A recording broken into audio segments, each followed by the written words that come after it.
Malaysia is on the verge of appointing its next Prime Minister. Former Deputy PM Ismail Sabri Yaakob is believed to have secured a parliamentary majority, and a decision from the King on a new leader is expected tomorrow.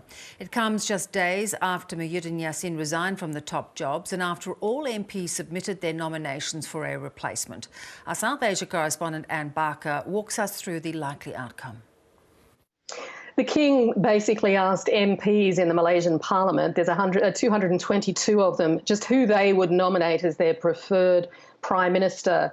114, it appears, have given their backing to Ismail Sabri Yaakob, who was the immediate Deputy Prime Minister under Muhyiddin Yassin, who resigned on Monday. Now, assuming that that is the result, we haven't actually had a formal announcement, but it does look as if the King will announce that he has become the Prime Minister tomorrow morning. So, Anne, how much is this going to change things? He's from the UMNO party of Najib Razak, which has been embroiled in graft allegations, and it has been a hindrance. It was a hindrance to the previous Prime Minister. So is this going to make any difference? Well, look, on one level, I think you could say this is about continuity, the fact that he was the Deputy Prime Minister under the immediate past Prime Minister. He has been a minister in this government and previous governments, and he's been part of the Malaysian government's strategy for handling the pandemic, for the amazing explosion of cases that we've seen in Malaysia. But on the other hand, significantly, he is a senior member of UMNO, that's the United Malays National Organisation, which was ousted so strongly in 2018 over the corruption scandal embroiling then Prime Minister Najib Razak. So this is the first time since then that there has been a leader from that party, even though they have been the dominant party in the ruling coalition until now. So many analysts are interpreting this as effectively UMNO taking power again in some form, even if the party itself doesn't have a majority in the Malaysian parliament. It's certainly one step closer to UMNO perhaps ruling in its own right, and many will be asking if that will be the outcome at the next election, which is not due until 2023, but likely there will be an election once the pandemic sort of eases in Malaysia. So, and does that remain the greatest challenge facing him if he is elected? Well, look, maintaining his majority, if you like, will be a key challenge. He has the same razor-thin margin in the Malaysian parliament that Muhyiddin Yassin has had for the past 17 months.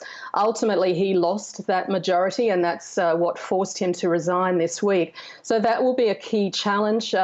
Because then you would have to ask who would replace him. But certainly the pandemic really is the ultimate challenge that Malaysia is grappling with at the moment. That's the reason why there won't be an election now, which would normally be the case. The King has said that it is simply unsafe to hold an election now. Malaysia's been in a very strict lockdown since June, even though some workplaces are still operating at about 50%. Malaysia has one of the highest infection rates in the world. Just today, they had another record daily number of cases of almost 23,000. They've had 13,000 deaths. So the pandemic is raging in Malaysia. It's an even higher rate of infection per capita than we're seeing in Indonesia, even if the numbers are much less.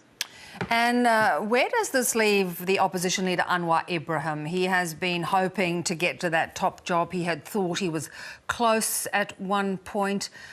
Do you think this result effectively ends his chances of ever being Prime Minister? Look, I think you'd have to say that it does. I mean, yes, as you say, this is a man who's had ambitions to be the Prime Minister for 2 decades or more.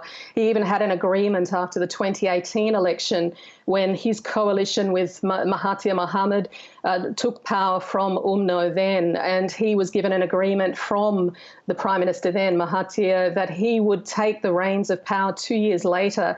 Now, it was effectively the collapse of the former government early last year was partly engineered to thwart those ambitions. It was very much a collapse of that ruling coalition just as those 2 years sort of came to an end when people were expecting that Anwar Ibrahim would become the Prime Minister. It was all thwarted. Now, more recently, he has claimed that he does have majority support in the Malaysian Parliament. He even went to visit the King himself fairly recently to demand the right to show that he had a majority and be installed as Prime Minister himself.